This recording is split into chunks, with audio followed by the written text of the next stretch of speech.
Prepare yourselves for April 8, 2024, when the skies will darken under a total solar eclipse unlike any other.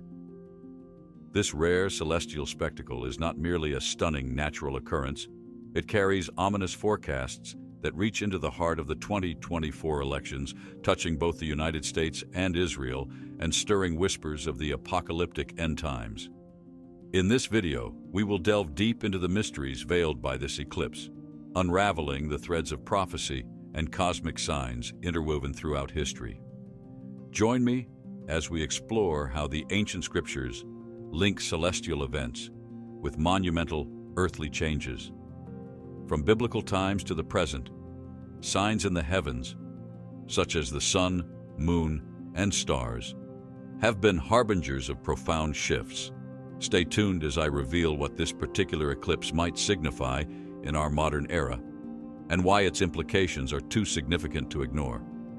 You won't want to miss the startling revelation reserved for the conclusion of our journey today. Dive into a tale of prophecy, power, and the potential of the end times, all hidden within the shadow of the 2024 eclipse. As a result, when individuals observe uncommon or rare astronomical events, it often leads them to ponder whether the end times might be drawing near. To truly understand the meaning behind a sign like a solar or a lunar eclipse, it's important to reflect on history, explore biblical references to similar events, observe the ongoing global happenings, and carefully analyze the circumstances. And by piecing together these elements, we can discern whether there is a genuine warning or if it's part of a larger biblical prophecy unfolding. As Ecclesiastes chapter 1 verse 9 wisely states, "What has been will be again, what has been done will be done again. There is nothing new under the sun."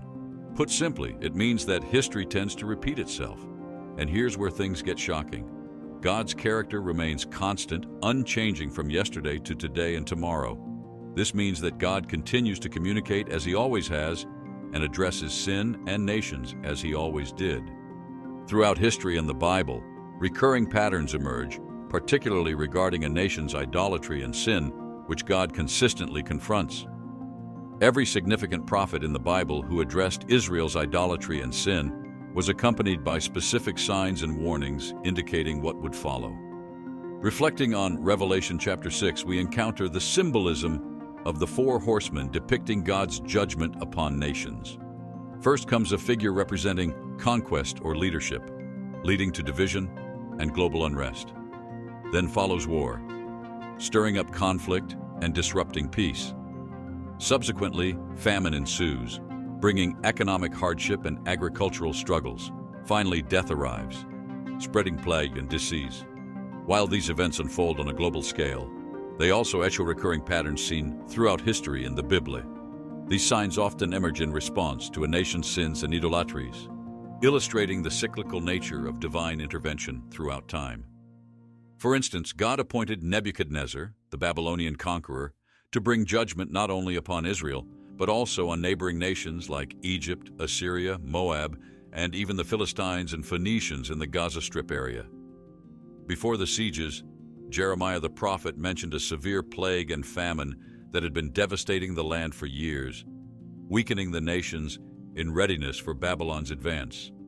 In the Bible, Jeremiah chapter 38 verse 2 conveys the message of the Lord, stating, "Those who stay in this city will die by the sword, famine, and deceit. But those who surrender to the Chaldeans will live. They will escape with their lives as a reward." Looking back at recent events, starting in 2020, we've witnessed all four signs: plague, famine, economic hardships, widespread civil unrest, including riots and protests, and finally, the specter of war with Russia. These occurrences haven't just impacted America, but the entire world. These events serve as potent reminders of the sin and idolatry prevalent in nations, and they signal God's judgment on the earth.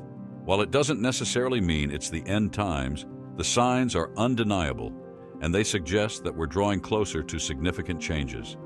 If these are indeed signs of judgment, there must be reasons behind them. There must have been warnings or indications preceding these judgments, as God never acts without first revealing His intentions to His prophets. Now let's delve into the significance of the sun and moon in prophetic signs.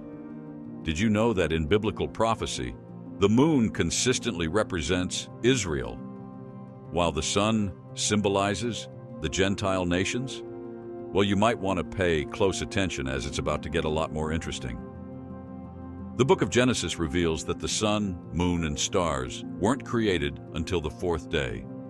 Before that, light already existed on the earth, along with vegetation like trees and flowers, which were created on the third day. It's worth noting that trees and plants rely on sunlight and rain, but the sun itself wasn't brought into existence until the fourth day. How could it be? This shows us the critical role of the sun and moon is in sustaining Earth's climate and ecosystems. Without them, there would be no ocean currents, hence no climate, and consequently no rain. Back in those ancient times, rain wasn't a common occurrence until the days of Noah's flood.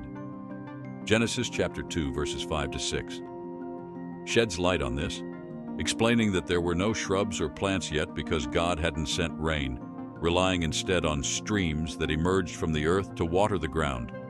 So why did God create plants on the third day before the sun, moon, or rain even existed? It turns out that sun and moon had a different role altogether. Genesis chapter 1, verses 14 to 19 describes how God created these celestial bodies to separate day from night and to serve as markers for sacred times, festivals, and seasons. They were intended to govern the passing of days, years, and the timing of important events. These celestial signs hold particular significance in biblical prophecy, especially regarding the end times. Joel chapter 2, verse 30 to 31 foretells of wonders in the heavens and on earth, including the darkening of the sun and the turning of the moon to blood, signaling the coming of the great and dreadful day of the Lord. This imagery symbolizes impending turmoil, with blood representing war and judgment, while smoke and fire signify volcanic eruptions and earthquakes. In essence, these celestial events are prophetic indicators, as Jesus himself foretold of earthquakes, volcanoes, wars, and other upheavals as precursors to significant events. Now, did you know that the 2014-2015 blood moon tetrad had a connection to Israel? Well, this is where things take a turn. During this period, there were 4 total lunar eclipses, also known as blood moons, occurring in close succession, coinciding precisely with 4 important Jewish festivals, forming what they called the blood moon tetrads. However, many struggle to grasp the significance of this particular sign, and its meaning remains unknown even today. The number 4 often symbolizes the universal authority of God's word. In symbolic terms, the moon represents God's protection and oversight over the nation and people of Israel. The blood-red hue of the eclipse was seen as a portent of impending bloodshed, a sign of looming judgment. Given that the eclipse is spanning a 2-year period, the number 2, biblically associated with division, was interpreted as a warning regarding the potential division of the land of Israel. Referring to Joel chapter 3, verses 1 to 2, the Bible speaks of a pivotal event that triggers the 7-year tribulation period and the judgment of nations. It describes a time when God will gather all the nations in the valley of Jehoshaphat for judgment, specifically for the mistreatment of Israel, including scattering the people and dividing the land. We're witnessing nations carving up the land of Israel, a situation hinted at in the book of Joel. The Bible even pinpoints specific nations responsible for this division, namely Tyre, Sidon, and Philistia. What you're about to see next is quite shocking. Philistia, which corresponds to the Gaza Strip, was home to the Philistines, now known as Palestinians. The town Palestine originated from the Romans, who renamed Israel to Philistia after the Philistines following the destruction of the Second Temple in Jerusalem. This was meant as a mockery of God and the Israelites.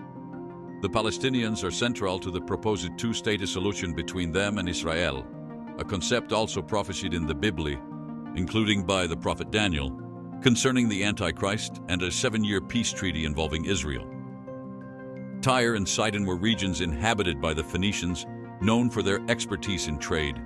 The prophet Ezekiel in Ezekiel 28 mentions the king of Tyre seen as a precursor to the Antichrist, After the Greek and Roman conquests of Tyre and Sidon, the Phoenicians migrated to Greece and Rome. Interestingly, the entire continent of Europe was named by the Phoenicians after the daughter of the famous Phoenician king of Tyre, Europa.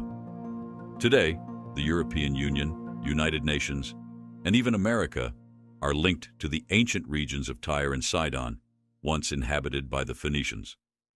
These modern nations are expected to play a role in shaping and promoting the 7-year peace treaty, as prophesied in the Bible, which will be confirmed by the Antichrist. It's crucial to grasp the importance of this and what it means for the future. Now in 2017, two significant and uncommon events took place in America. First, on August 21, 2017, there was a remarkable occurrence known as the Great American Solar Eclipse. It was visible across the entire nation, from the West Coast to the East Coast of the U.S. However, it's essential to note that an eclipse alone doesn't hold much meaning unless it is accompanied by other events that align with biblical and Israeli contexts. The following month, on September 23, 2017, another exceptionally rare event unfolded involving the alignment of stars and constellations, referred to as the Revelation 12 sign. On this date, the constellations of Virgo and Leo, along with Mercury, Mars, Venus, Jupiter, the Sun, and the Moon, aligned in a unique way, resembling the depiction of the Revelation 12 sign in the Bible. Did you know that this alignment has only occurred twice in history? Well, this is where things get even more shocking. Keep an eye on these constellations, as they'll be significant again in relation to the 2024 eclipse. Revelation 12 warns us about the conflict between the Antichrist, known as the Beast, and the saints, as well as the rebirth of Israel and Jerusalem as a nation. Both these signs together served as a dire warning to the United States concerning Israel, specifically regarding the division of land. 3.5 years later, symbolizing how this division may occur with the Antichrist, from August 2017 to January 28, 2020, President Donald Trump proposed his deal of the century called Peace to Prosperity. It advocated for a two-state solution, granting 70% of Israel's land, including the eastern half of Jerusalem, to the Palestinians, the ancient Philistines, Israel's historical enemies, for a Palestinian statehood. Following this, 3 months later, the pandemic erupted, causing widespread devastation worldwide. This was followed by significant economic struggles, civil unrest, conflicts with Russia, and the loss of leadership for both Netanyahu and Trump in 2020. Surprisingly, instead of witnessing the signs of the four horsemen as anticipated, we saw the signs occurring in reverse order. Furthermore, as a consequence of these events, we observed the emergence of alliances like Gog and Magog, primarily through OPEC oil nations aligning with BRICS alliances, including China. These alliances are effectively challenging the dominance of the U.S. dollar in trade, leading to significant inflation and the imminent collapse of the banking system in the U.S. Shockingly, all of these occurrences were prophesied in the Bible concerning Israel and the end times. Moving forward to April 8, 2024, 7 years after the initial eclipse in August 2017, another eclipse is set to occur. This time, it will not only be visible across the United States, but its path of totality will form a significant X shape across the country, unlike the 2017 eclipse. However, unlike the Revelation 12 sign, this eclipse will only cover the eastern half of the nation, and it will take place 7 months before the 2024 presidential elections. Interestingly, just like the Revelation 12 sign, the constellation of Leo, symbolizing Judah and Jerusalem, will align with the solar eclipse on April 8, 2024. This constellation is associated with the Lion of Judah, representing Jesus. So, what does all of this mean? In biblical prophecy, the number 7 often symbolizes completion, indicating the conclusion of a cycle. In this context, it refers to the completion of Israel's appointed 70 weeks of judgment, represented by 7-year Shemitah cycles. This eclipse isn't necessarily a warning about future events, but rather a reflection of past occurrences connected to the future.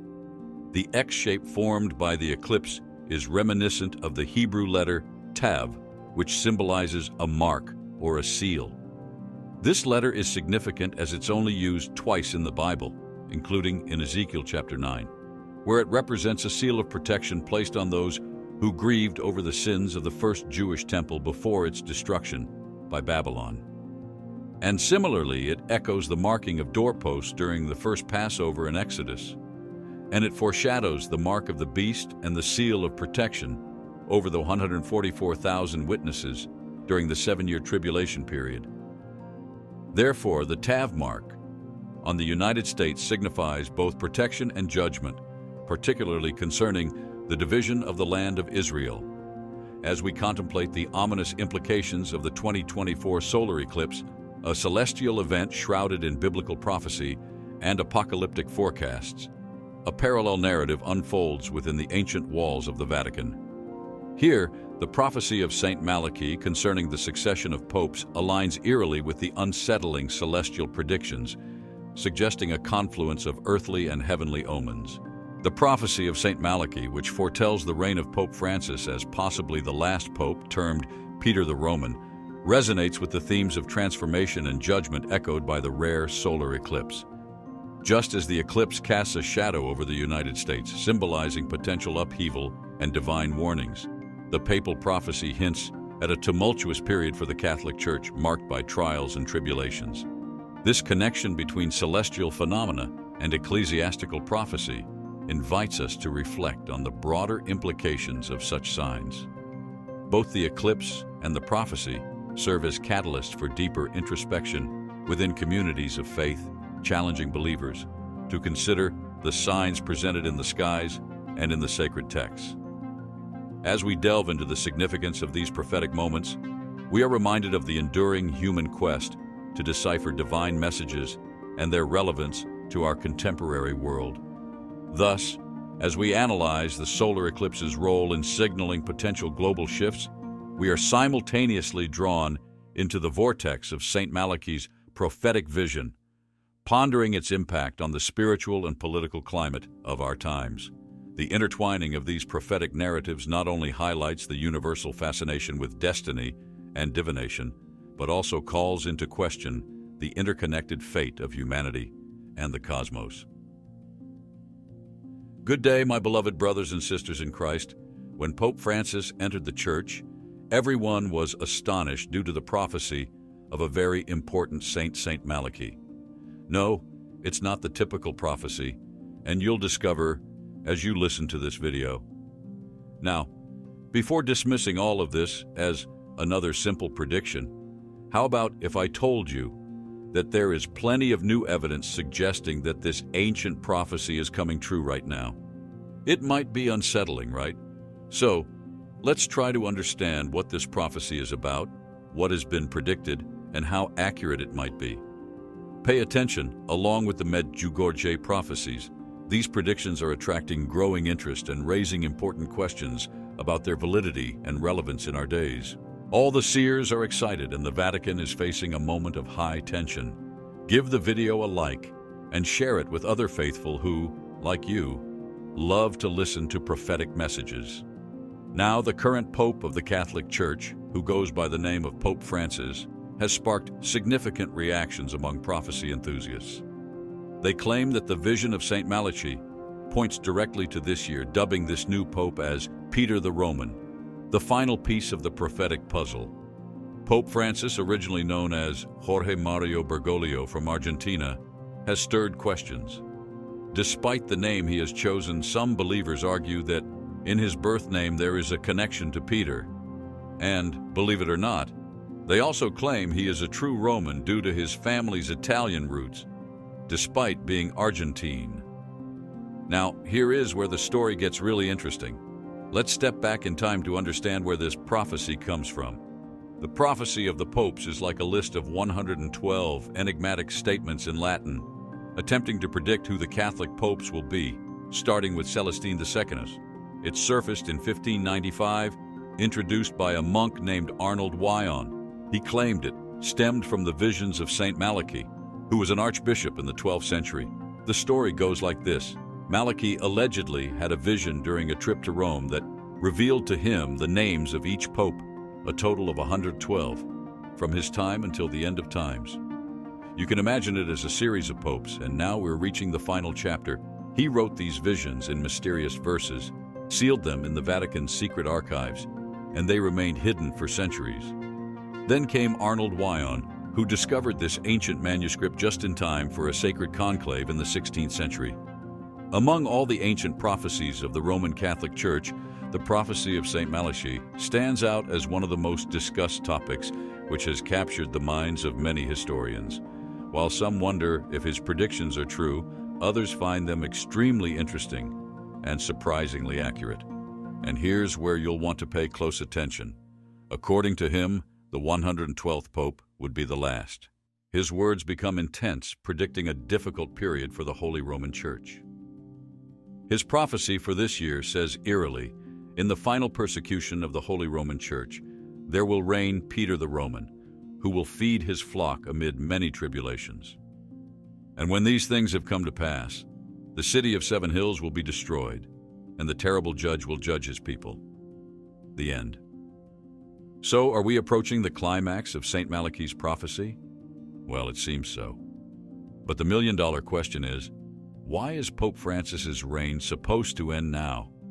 Here's where it gets really striking. All right, let me bring you up to speed. He is the first Jesuit pope, assuming office on March 13, 2013. However, Pope Francis is not exempt from controversies. He has held a unique position as one of the most controversial bishops of Rome in the history of the Roman Catholic Church. Why, you may ask? From the moment he took the throne, he has had to deal with many unpleasant situations in the Church.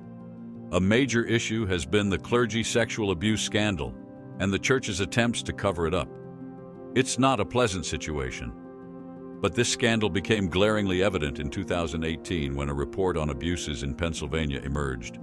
Additionally, he has caused irritation in some people with his ideas. He wrote a book called Amoris Laetitia, and this has cost him dearly. It's about allowing people who married, then divorced, and remarried to receive Holy Communion, but not everyone in the Church agrees. On August 11, 2017, a group of 45 Catholic priests and scholars sent a 25-page letter, essentially a big denunciation to Pope Francis. They accused him of spreading ideas that went against the Church's fundamental beliefs. They said his words in a document called Amoris Laetitia and other things he said and did were spreading incorrect beliefs about marriage, moral life, and the sacraments. And the controversies didn't stop there. On May 18, 2018, CNN reported that a group of bishops in Chile resigned due to a sexual abuse scandal. It was significant news and added to the problems that already existed in the Church. Now let's step back a bit to October 19, 2013, and you'll want to pay attention here.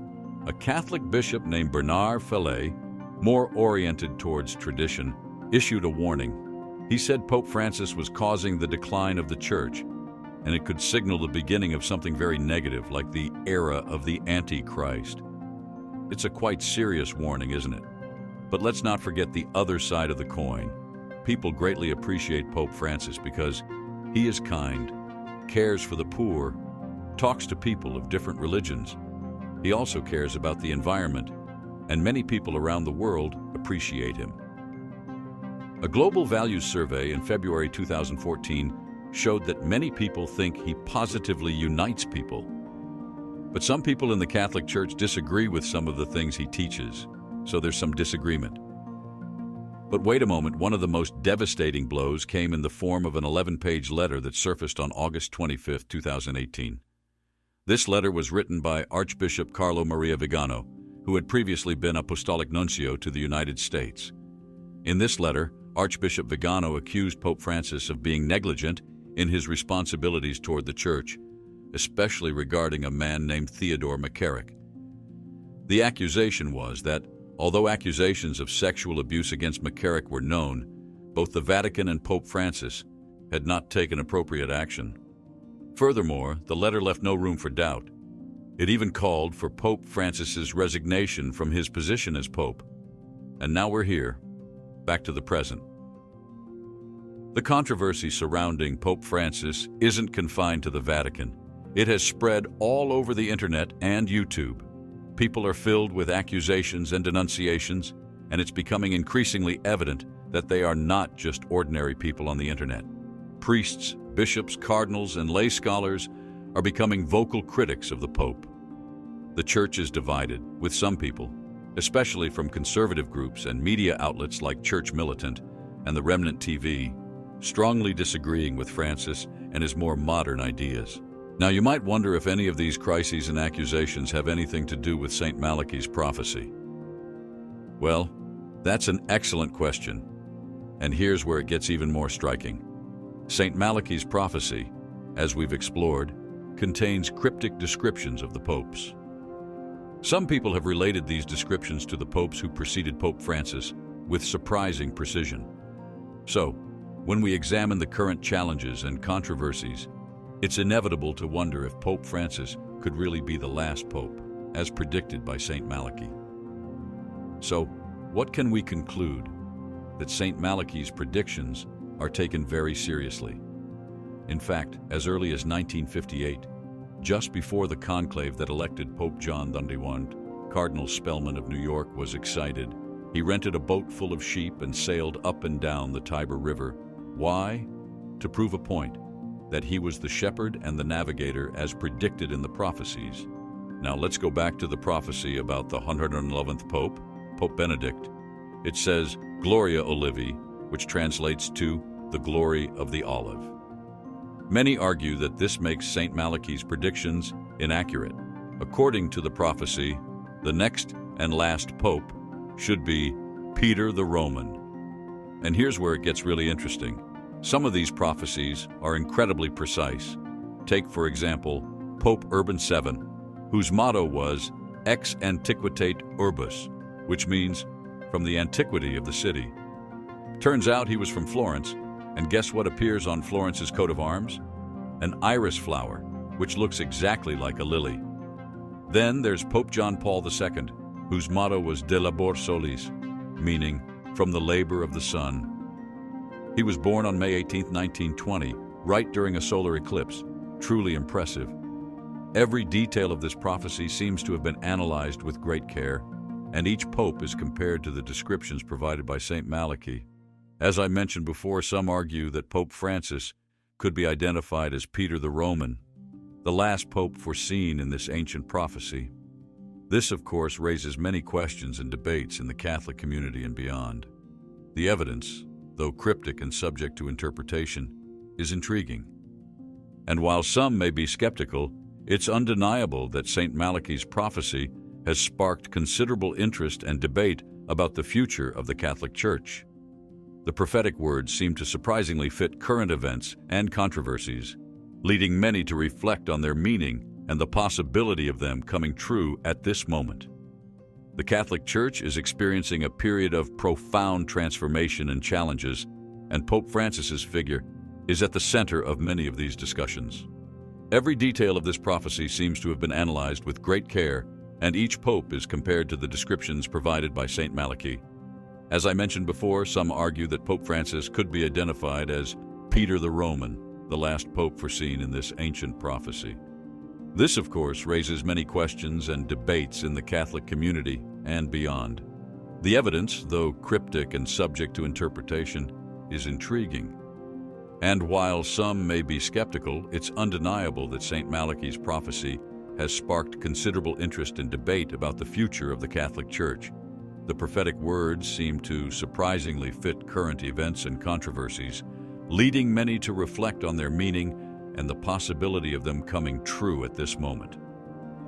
The Catholic Church is experiencing a period of profound transformation and challenges, and Pope Francis's figure is at the center of many of these discussions. You can support us with the Super Thanks button below. Please do not forget to subscribe to our channel and turn on notifications in order to be informed about new videos. Our contents are carefully prepared by our expert team. Thank you for watching us.